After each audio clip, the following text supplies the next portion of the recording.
Hello guys, back again playing this 330 $2,500 guaranteed on May 22nd, 2022 session. So anyway, we're calling her quits. There's supposed to be 4 parts of the series. The first one got fucked up, so my apologies. I haven't played in a while either, so it kind of sucks. I'm not really getting any good content lately. But yeah, we ran pretty bad tonight. We're at about negative $50, I think. Lost $50 or something like that. So it's fine. I don't know how you check your EV and stuff on here. I know on how to do it on Poker Copilot, but tonight we are doing shitty.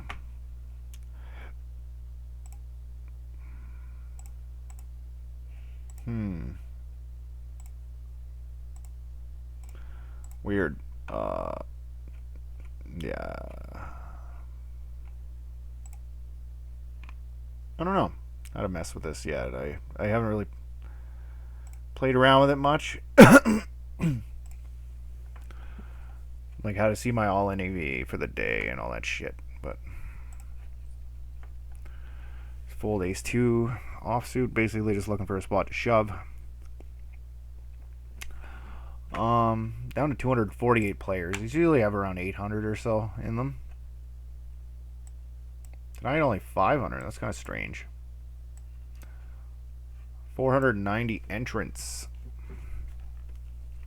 Is there overlay in this? I think so, eh? Calculator. $3 times 490 entrants. Yeah, it's only 1,470. Oh, we do have quite a bit of late reg left. So yeah, still kind of a low amount of people entered. Oh wow, set over set there. Huh. This guy made a mistake, I think. Let's see. What's the mistake in this hand? Let's try to find it.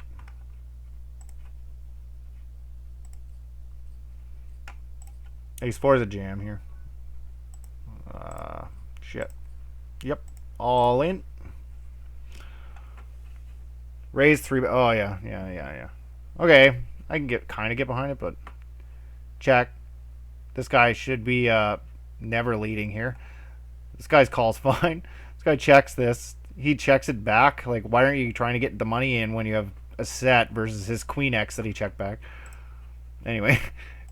And then, yeah, just a cooler on the river. Really badly played hand. Queen 7 suited for 10. Queen 7 suited for 10. We got a note on this guy. Queen 7 suited for 10. Shove 10 on the button. Queen 7 suited. Yeah, okay. It's plus 0.24. I got charts for this too. Button 10. Button 10. Oh, I thought I did. I don't. Never mind.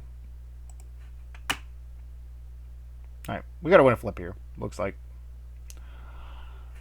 Standard 4.5x often. That's our note on this guy. So, kind of fishy.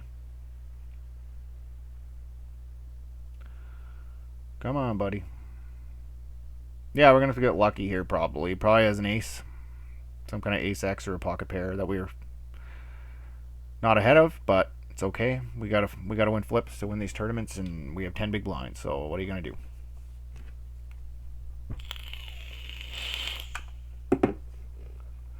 We're at 8,600. What's the starting stack? 35,000, 16. Yeah, there's actually a pretty good starting stack, so we could probably re-enter.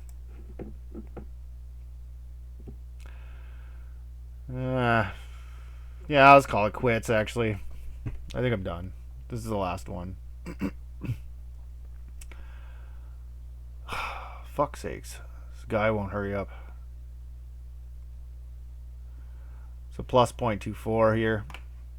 I got pokercoaching.com open too. We can go 10. Raise first in. On the button. All in, raise. What? We actually have some raises. Like, I haven't studied this much. We do have some raises. That's interesting. What did he have? Ace something. I didn't see it. The HUD was in the way. Sweet, we want to flip. Okay. What do you have? Ace something. That isn't the fucking hand. I can't watch it yet. But the button's probably going to disappear again on us, like it did earlier.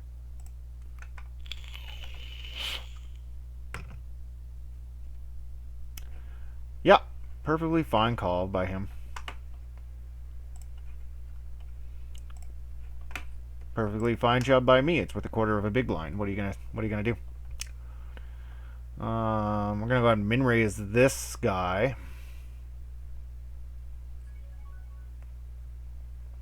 We could 3-bet this, but we're too shallow. Like at 40, definitely. 20, probably not. Probably need worse hands. What's our hijack versus low jack? 20 big blind. I gotta get better at that. Like our light 3-bets are like 25. Ace 7, Ace 8, Ace 9 suited, King 9 suited. Like, we probably have to call it off, though, with these. Like, Ace 10, Ace Jack. Like, these are all kind of for value, almost. Like, we're probably going to have to call off with them, right? Maybe we can fold King 9 suited and Ace 7 suited and just call it these. I don't know. So that's our 3-betting range. What about at 20? We probably have pretty much none. Yeah, we're just all in with everything. There's no more 3-betting happening.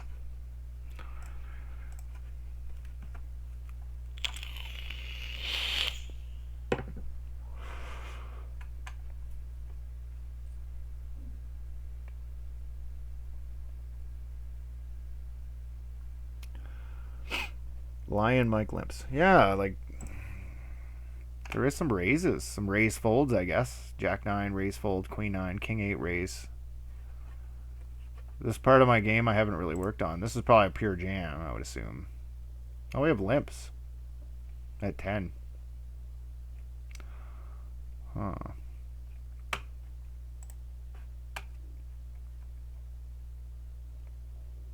Yeah, we don't. After the button, we start getting in just pure jam. Okay. But on the button, we have a couple of. What about under the gun? Do we have any min raises? Queens, kings, aces, ace, king suited, ace 9 off, ace 6 suited. Cool.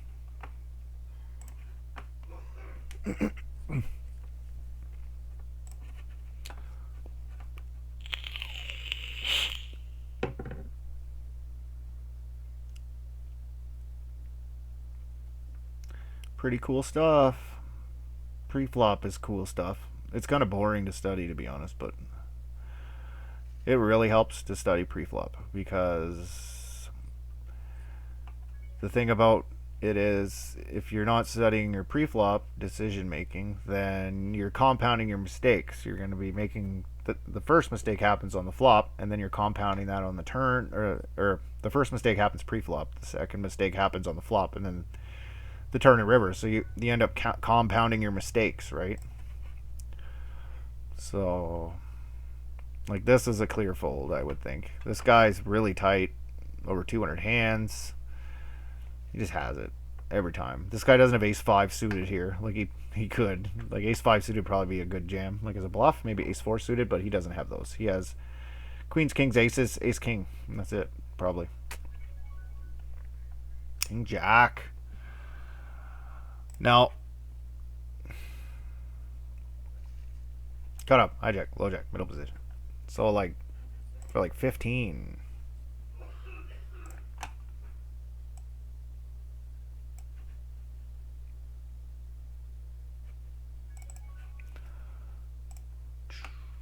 King jack's a fold. All right. I think for like 10 and 12 it is a call. For 12 it's a fold still. Okay. For 10, this is versus under the gun 1 too, right? So first 10 we can start calling. Okay. What the hell happened here? Oh, yeah, okay. Ace jack. This 10-9 off. Okay. Punish this guy. This guy's a fucking moron.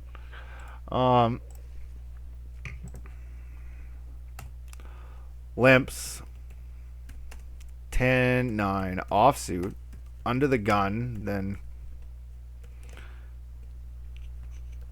calls a... Or will it go... Small blind calls. Big blind jams for 12 big blinds. And he calls.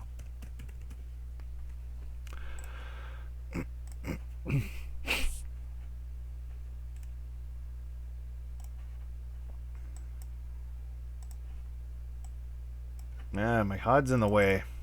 There we go. He got the green tag. He upgraded himself. He got the upgrade.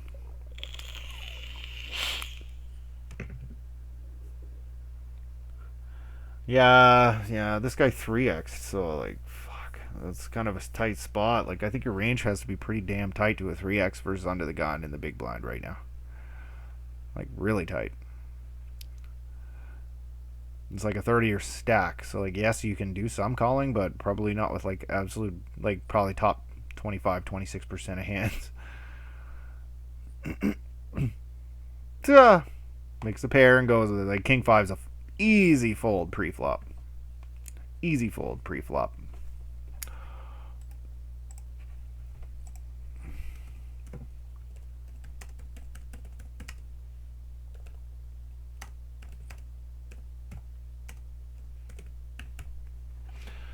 Maybe if I have aces, I will 3x sometime versus them. Okay, calls a 25 big blind rejam with pocket twos. Dirt. That's funny.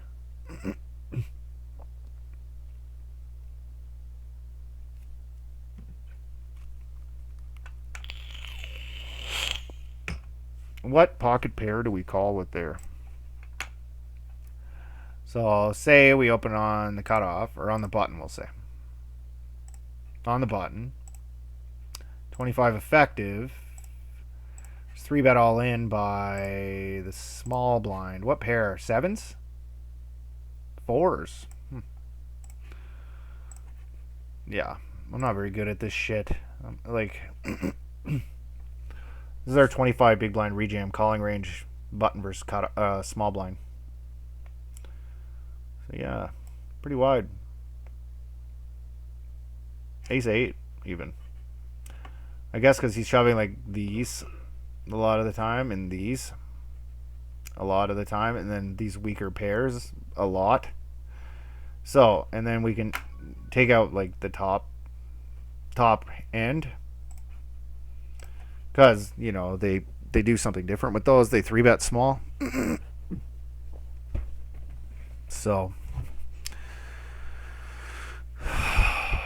yeah, we can call off a little bit wider there because the range is kind of capped what they rejam with. That's interesting. What about for 40? 40 is probably a little bit tighter, I would imagine. Yeah, still call with 5s though. It's because they should be, if they're GTO, shoving with 4s, right? So we can call with 5s. But yeah, ace 9 suited plus, ace 10 off plus, king queen off mixes. Personally, I just fold it always because people don't. This is like versus GTO opponents, and people just don't play GTO. They don't shove correctly in that spot. So this guy has no money and he's sitting out. What the hell's with that, eh? Does he even have a penny or anything? I don't know why he's just sitting there. That's weird. The guy doesn't have like one chip and he's sitting there with no money. Is he gonna get him in cash? Maybe he'll just win the tournament because, yeah, maybe he'll get second because it glitches out and lets him get there. Wouldn't that be something? Somebody would complain before that happened, I would imagine. If they just let him sit there. and get into the money.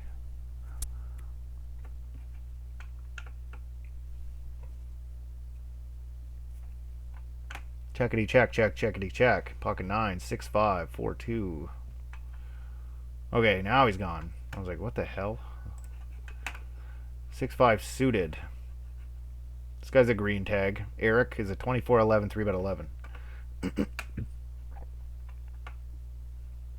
Jams. I wouldn't put much weight on this. This guy's range is going to be overly wide, probably. I don't even know why you jam here. There's not even a small blind. So your range automatically has to become a little bit different. You can't be just jamming with like the bottom of your range. So bum bum bum bum bum bum. You can open this. I think it's fine. Like 20 under the gun, 20 under the gun. Where are we? Under the gun, 20. Ace. Yeah, we start folding a couple suited aces now.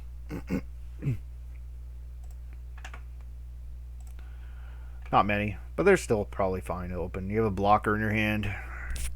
So. But we got some guys on the table with really high 3-bet percentages to my left, so it's like let's tighten up a little bit and probably not expand our range right now. 20%, 11%, 14%, 11%, 7%, which is pretty good, I guess, reasonable. And then, yeah. I'm playing a 23-15 3-bet 3 right now. I haven't 3-bet much. 3-bet 22%. Interesting. I'm not really getting the hands I need, I guess. I don't know. King 8 off. 15.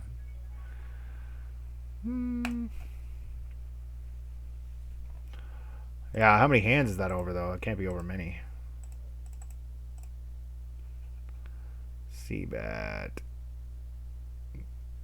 2 out of 9. Wow, I'm not c-betting flops today. Interesting.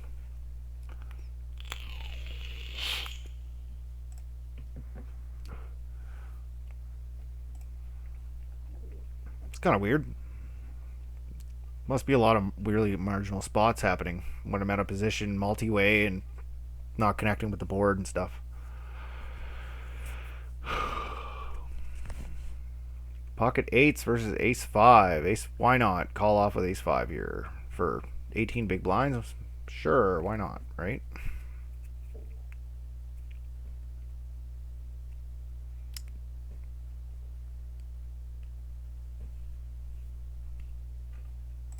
So what did this guy jam? Oh, PokerStars wants to, sure, stay connected, whatever. Previous hand. I want to see how much he jams 8s for an early position, because it's like not correct. Play. 21. He just jams for 21 in early position.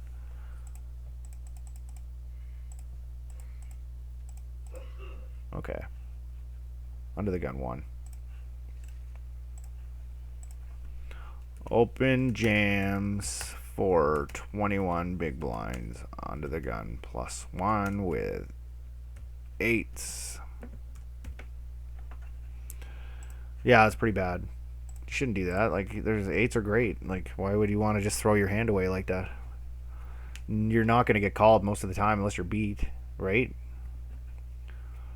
Like that one time, this idiot called.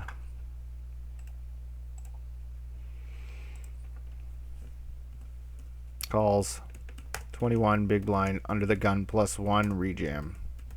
In big blind with ace 5 offsuit. So we've identified a serious leak in that guy's lane, that playing style, that he's calls way too wide versus all ins.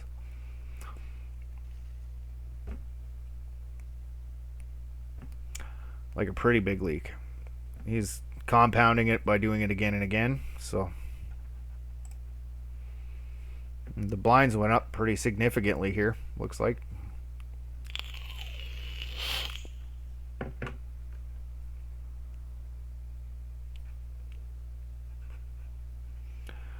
258 remain. We're in 244th place, so we're not doing very good.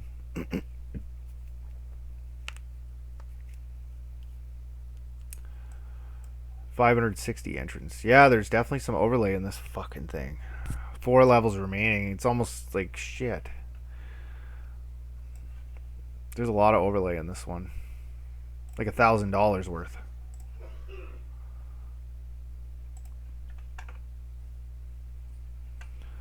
Maybe I should re-enter to this one if there's going to be that much overlay. Like, fuck, that's a lot. So, like, there's like $1,000 overlay in this if nobody else enters. Let's see. $3 times 561. Wow, $1,683 is all that's been put into it. $817 of overlay right now. That's a lot. And we only have 4 levels remain. People generally don't register for with 10 big blinds, so it's probably going to be a little bit more than that, but I don't know if people are going to catch the value in re-entering at the last levels. Like, there's $900 just given to people from the website, right? There's so much more equity. By registering to this $3.30 tournament with 10 big blinds, you're given... Right now, what would it be? About $2 in equity, straight off the hop without the overlay. About $2 in equity.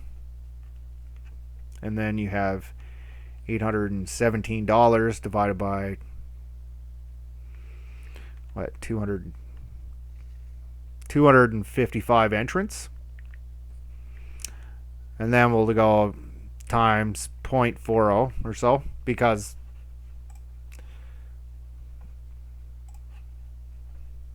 yeah, we'll take some off because we have like a lesser chance of winning.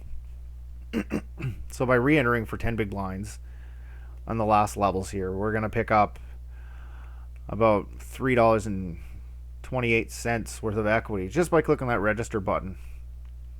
We make $3.28 for doing nothing. So yeah, it's probably worth clicking the button, I guess. So we'll probably re-enter to this just for bankroll purposes. Had a bad night, so if they're gonna give away free money, I might as well take it, right?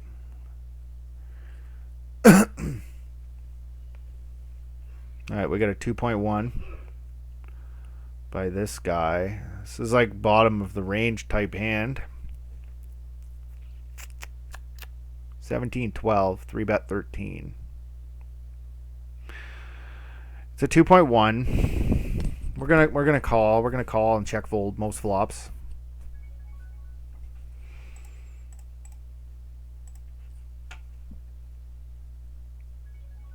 All right, we get a pair. Could be bad, could be good. I don't know yet. We'll see.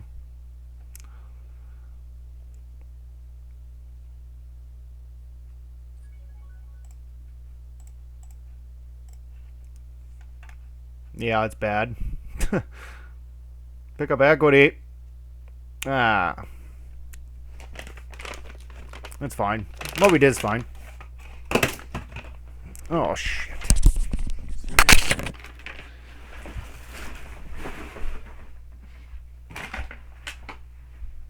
Fuck off.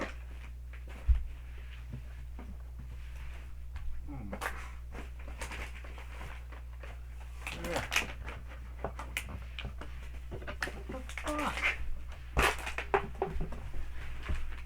Oh my. That is fucking insane, man. Like, that is just like takes the fucking cake. How do you fucking do that now?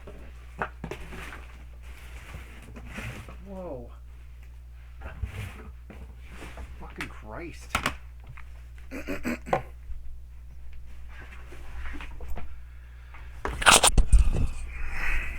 Yeah, I dropped my mouse and I couldn't fucking find it. Went under the bed. Anyway. Re-enter, yes. That guy opens too wide. King 5 suited's not an open there. By the way. When they move his tables, kind of sucks because I like that table. Some pretty bad players on it. So Take another shot at this one, I suppose. With all the overlay that's in it, like, we kind of have to, like, if we're gonna try to make money. Entrance went up a bit. 4 levels remaining.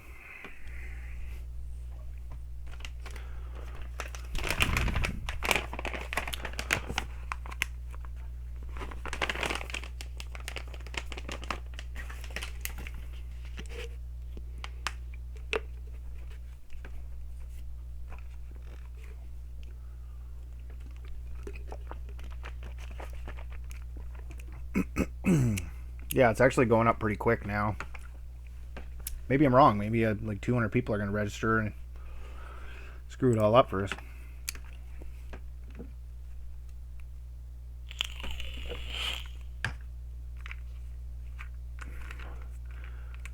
Found a brand new bottle of vape oil though, so that's cool. Gotta get low on that stuff. So.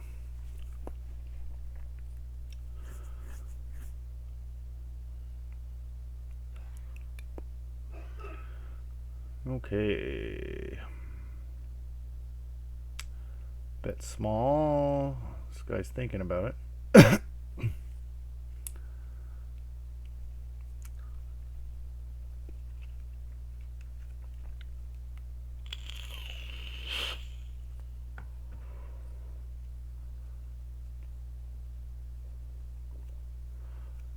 Okay.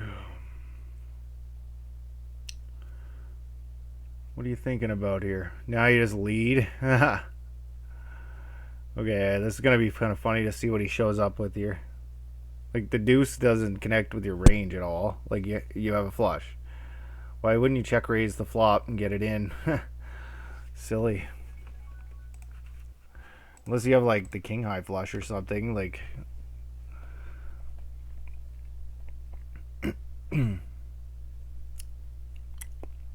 Especially facing a small bet, you should be check raising with your flushes there.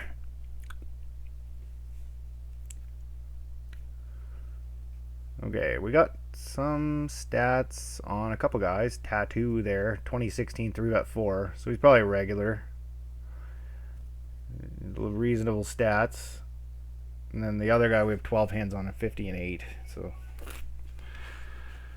Yeah, he's not very good at poker, I don't think.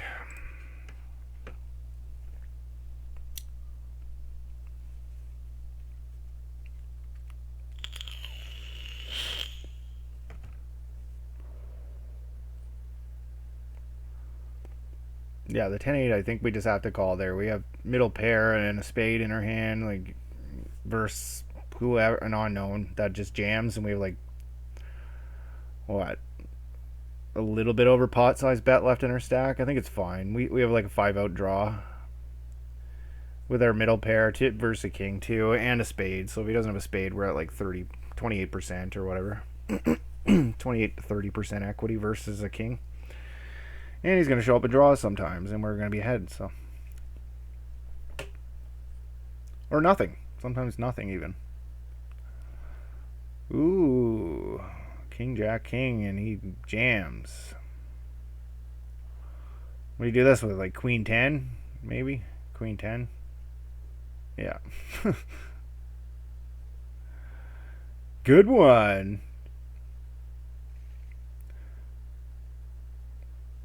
Pretty awfully played, queen 10. I just kind of figured he had queen 10 there. It's like, what would you do this with? If I was an idiot at poker, what would I do with queen 10 here?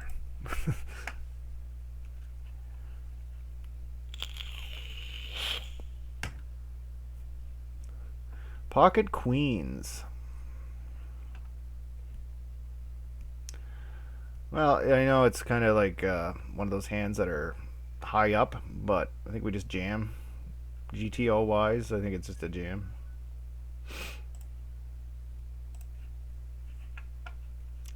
It's a jam. Pretty sure. I don't think we do anything else but jam at 15 or whatever. Blind versus hijack. Yeah, you just gotta jam.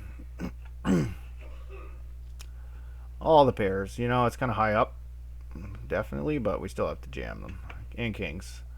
I think kings are fine to flat though. Sometimes I like depending. So a lot of players play really bad post flop, and they're just gonna way overvalue whatever they have. So kings you can probably just check. They're just flat too. Sometimes, depending on your opponent too.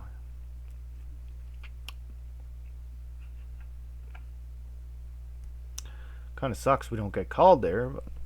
But if you watched the previous session I played, I got 19th place in this fucking thing. And the last hand, I had 25 big blinds in the big blind versus low jack or high jack. I can't remember which. And I rejam with queens. It just kind of like deny equity and just neutralize my variance and end the hand without losing a bunch of money because we're on the final 2 tables or 3 tables. And he had kings. So I lost 19th. Pretty shitty spot. Pretty damn shitty. Would have been nice to get that one. Lucky.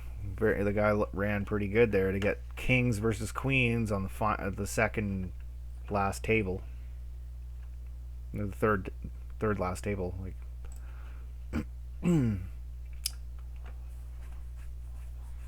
yeah, 25 big blind versus hijack. I gotta get better at that. 25 big blind versus hijack.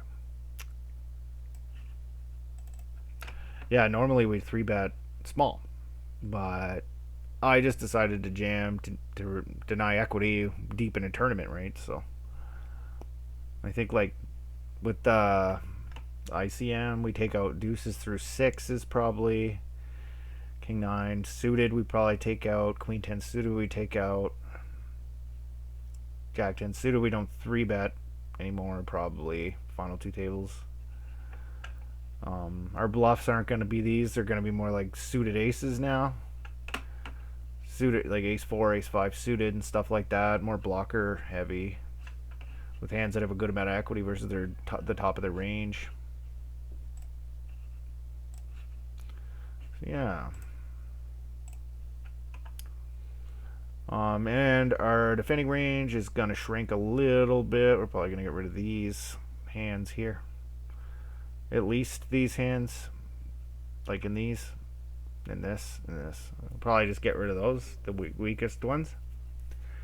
And then maybe like a couple of these suited hands too. Like 8-3 suited, 8-2, 9-2, 9-3, 10-2 suited, 7-2 and 7-3 suited. 6-2, 5-2, 4-2, 3-2. Just fold those. Probably. With ICM as a middle stack. Final 3 tables.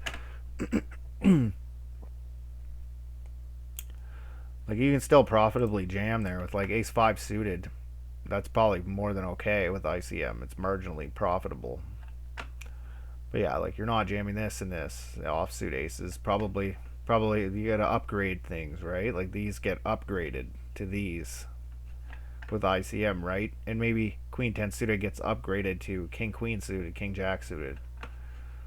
So just upgrade things. Omit these, you know, deuces through sixes. I was reading there, like with heavy ICM situations, you could like omit deuces through sixes from your range almost entirely. So, and you won't be making a mistake like at all, pretty much. Except for the big blind, of course, you can defend because you know you're getting good odds, and if you flop a set, you're pretty safe to win a big pot. But yeah, we don't rip the deuces through sixes with ICM anymore. Like in the small blind versus button and cutoff, we stop ripping deuces through sevens when we're down to like the final 30 out of 500 players or 600 players. We just omit that. And all the offsuit stuff. Like 25 small blind versus cutoff, we'll say. Their typical range. Yeah, this is our typical. Here, I'll zoom in a bit. This is our typical 25 big blind, small blind versus button range. So with the ICM, like 30 players remaining out of like 6, 7, 800 players, we deuces through sixes are no longer jammed anymore. These are no longer jammed anymore. Probably. Suited aces would probably stay in, and then the suited broadways are fine, but these don't play anymore. These are done. We fold all these. So this is the portion of our range that goes down in value with ICM considerations. We get rid of these. Suited stuff stays though. Suited stuff stays though, and the small pocket pairs are omitted. Probably these jams are bad too. Ace 9 getting closer. Ace 10 probably is pretty safe to rejam still, but suited Broadway stuff still fine. Just the offsuit shit throw in the muck. So just gotta play tighter.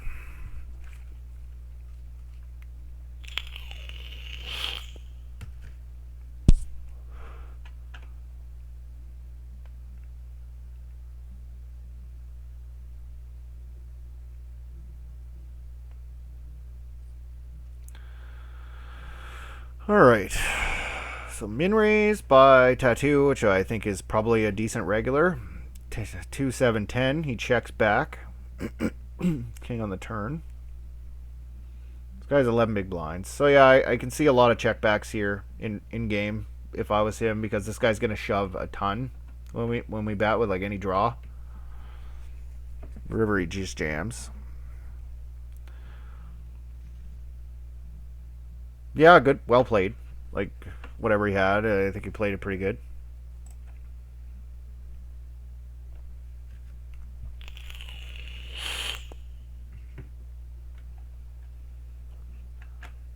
What are we at here for entrance? 622. Yeah, maybe I'm wrong. That's 1,800 plus 3 times 20, 60. Yeah, we're almost at $2,000 now. So yeah, it goes up really fast at this stage. People are just dumping in. Yeah, I learned the other day that like late registration is the secret of poker, that when you register to a tournament now, like you're just given so much equity just for registering. So you should be late. Like if you want to improve your bottom line today, you should be late registering like crazy in tournaments if you are properly bankrolled. If not, then probably not, right? But yeah, properly bankrolled, you're going to improve your bottom line by just strictly late registering to tournaments, not starting them from the beginning. It's a waste of time, for one, because chips are just more valuable. The less chips you have, the more valuable they are. So, like, accumulating all those chips, they're not worth as much as the original chips that you would have had if you just late regged anyway. So you're really not gaining all that much by playing for 3 hours there or whatever to get to the final late registration period. So yeah, that, and you're given equity right now. Like 627 people are in this tournament. We're down to 237 entrants, and you can pop in right now. So and pick up, since all that dead money has already came and gone. There's a ton of equity stored in this tournament right now for the taking. And you're allowed to just come right in after fucking, 400 players to bust it out and put equity into this tournament. You're allowed to pop in right now with 10, 15 big blinds. Like, there's just a lot of money to be made, because, like, really, all you have to do is double up once with 15 big blinds and then just play good poker. And yeah, you can be up to 40, 50 big blinds pretty fast. Like, it doesn't take much. One double up at 15, one double up, some good solid fundamental poker playing, get you up to 40, 45, like just like that. You know, you run a good 3-barrel bluff or something like that, there you go. Like, there's just a lot of equity. So yeah, on these lower buy-in tournaments I late reg quite a bit, but on the higher buy-in $11 games and such, I don't. So because I'm not bankrolled right now for that. So, but if I was, I would. I only have like $100 and some on ACR. I have $400 on 888, and then I have $100 on PokerStars. So I'm definitely not bankrolled for it. Yeah, I don't know. I haven't had a lot of luck with tournaments in the last while, so I can't remember. Like, the last time I got a first was a long time ago. It's hard to get first place in these things. You have to play it. Like, the trick to getting a first place is to play really well and to play a lot of them, and you will get first place. But I just don't have the time to do that. So, you know, in the last year, I had my ACR account up to 1100 US, and I played it all the way down to $300 on here. I was just sick. So I quit for a year after that. Took that $300, I invested it in cryptocurrency. But yeah, in November, what was it? November 2020. Yeah, I put it into crypto. I bought some. What the hell did I buy originally? I bought UTK, and I bought. What the hell else? Voyager. I want to say Voyager token, maybe. Or no, I let it sit in Bitcoin and wrote it up to. I bought Bitcoin at like 15,000, wrote it up to 45,000. Then I took that money out. I put it in UTK at 15 cents, and I bought Voyager token at like 50 cents or something like that. And I rode those both up to. Yeah, I had like $5,000, and it turned it into $5,000. 2020, 20 and 0, and we. All right. This guy's really short. I don't know what kind of flatting range he has here, but if he's flatting off this stack, he's pretty confident that he's playing for stack. So if this guy had 25, then we could consider ripping here, but hijack versus under the gun 15. Yeah, this is probably a fine rip, I would think. Hijack versus under the gun for 15 without the collar in the way. Sixes, fives, no, eh? Yeah. It's player dependent, I guess. Queen 10 off is a min raise here. It's not a jam. Queen 10 suited is a jam, I think. Yeah, we'll go ahead and bump it up here. Well, maybe not. Cut up. Hijack. We're in the hijack for 12.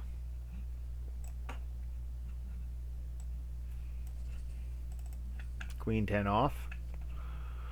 Half the time we raise. We don't even raise it fully. In the hijack. Interesting. Yeah, our jamming range is like suited broadways, suited aces, pairs, and then like ace 8 off plus.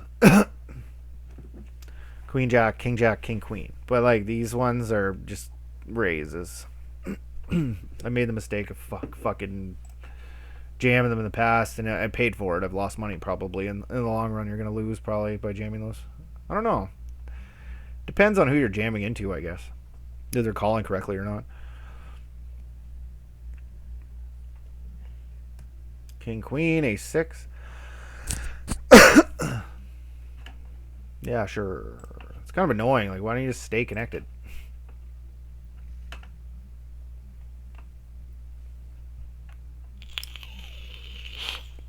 I guess we'll just close it.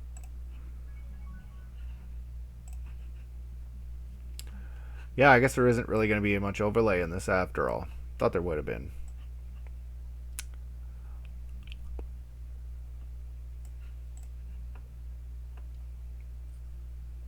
They're going to get better at paying attention to that. Like a lot of professional poker players, they pay like really close attention to which tournaments are like. This one's at level 10. It's $1,000 guaranteed kind of thing.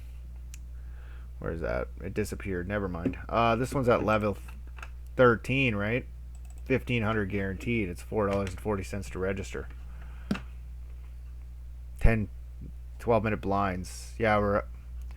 How many 3 levels of late reg remain? Okay, this is good for us. Hopefully we win. 100%. Right on. Blind v blind in small blind jams for 12 big blinds with 9-5 suited. I think that's a little loose. That's a little loose. For 12, small blind versus for 12 versus big blind. Or this be in blind v blind ranges? Would it be? Or do I have it in here? Not there. Where the hell do I have that? Blind versus blind. I need more charts for this, I think. Yeah. Or maybe it'd be in first in. Small blind 12. Yeah, that's where it is. No? Fuck. Where's that chart? I know I probably have one, but... Small blind ranges. Don't have it. I'm gonna have to get those.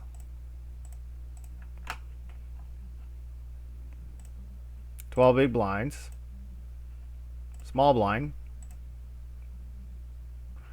Raise first in. Oh yeah, it's a jam sometimes. Okay. Maybe he knows something I don't know. I haven't studied this much. I should be, though.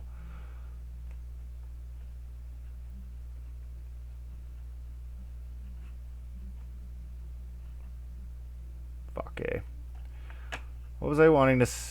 Yeah, this is important. I should study this. Like, fuck me. This is important.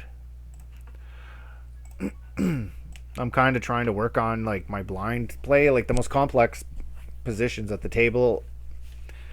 If you'll find the most complicated positions at the table that there is to play are the small blind and the big blind. Like, and there's the more diverse situations to study as well. So, just end up studying a ton of that.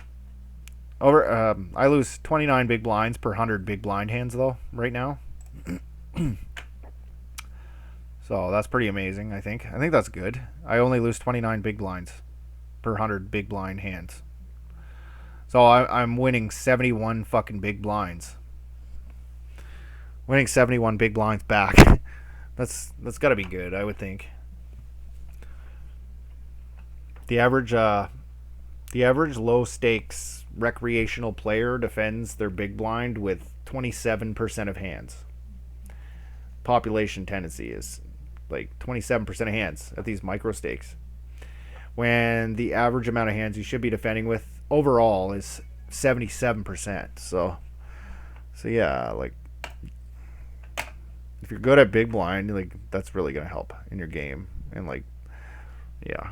Versus recreational players, though, you got to be careful. Well, this is probably a setup here. This is a setup. Like, what the hell? This real tight guy does this. Like, what else are we going to do? All in. He never has ace-king here, but... Pocket kings or king-queen? Yeah, he has kings, yeah.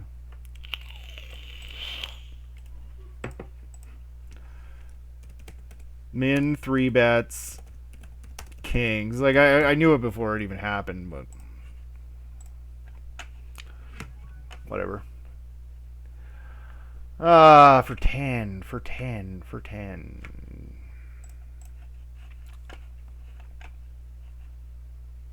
don't think I have charts for this either. No, I never saved him.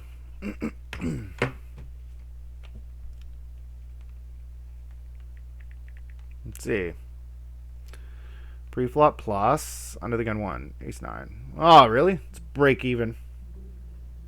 Maybe we're just supposed to min-raise here. Fuck yeah. I gotta get these charts too. Let's see.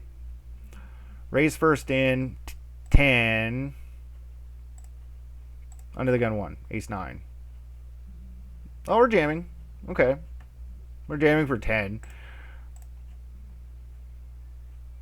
We raise for 12. So it's like right in the middle ground there somewhere. Oh, I doubled up. Wasn't even paying attention. Who called me? So our play was marginally correct. We had one more big blind than we should have, but... Oh, fuck. Okay, I gotta close that and then open it again. I must have let it stay open. Somebody probably called me like King 10 or something, King Jack. Maybe pocket 3s. King Queen. Big blind had King Queen. Yeah. This call's fine. Like, there's nothing wrong with that. It's just a fair flip. I did the right thing, he did the right thing, and we had a fair flip. This guy min 3 bets kings, which is just stupid as hell. Like, I knew exactly what he had. Like, can I fold 10s there? When I know exactly what he has? Maybe I should have just folded them. Maybe I should have. Yeah, I probably should have. I should have folded tens. That would have been crazy, but I've never folded tens before to a min 3-bet. But or maybe even just call to try to flop a set since we're getting really good odds. Limp. This guy doesn't raise.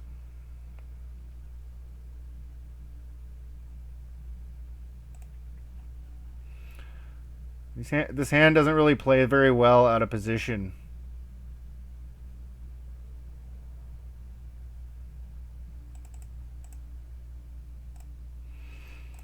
So I'm not really going to want to ISO with it. This is like the best case scenario type flop here. I don't really want to make it 4 big blinds and it come jack high and be in a spot. And jamming doesn't make any sense because, you know, it'd be way too much money. So checking just seemed like the right play. I don't know. On the flop, though, we're dealing with somebody that's extremely passive. So I'm just going to bet myself for protection and value. If he has some kind of 7x hands, he's going to call.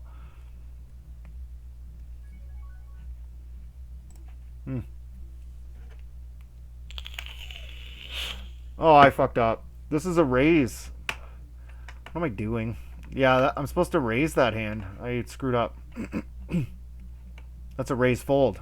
Jack 8, offsuit 8s. We raise fold there. Autopiloting. Autopiloting.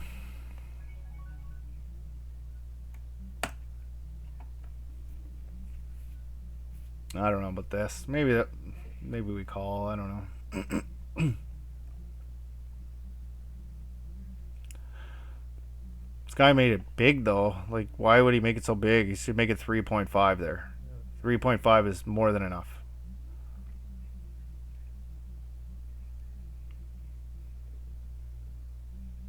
Yeah, I think our fold's okay. Like, we're set mining with 7s here. Yeah, we just don't really have much implied odds.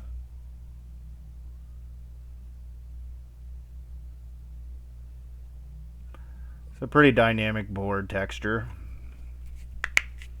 I think the standard c-bet should probably be a little bigger than that. I think maybe you go smaller, like pocket queens and pocket 8s, pocket 9s, jack 10 you probably go small with. And then maybe like some low suited aces for bluffs, small pairs maybe. What would our bluffs be? I think we have too many bluffs to do the small pairs here. We're probably like our 10x or jack x. We go small maybe. I'm not sure. Yeah, 8 aces. Good fold on my part. Queen jack calls. Like, what an idiot. Queen jack is an easy fold there. Like pre-flop before the ISO even. Anyway, thanks for watching, guys. Stay tuned for part 4. Part 4, yeah.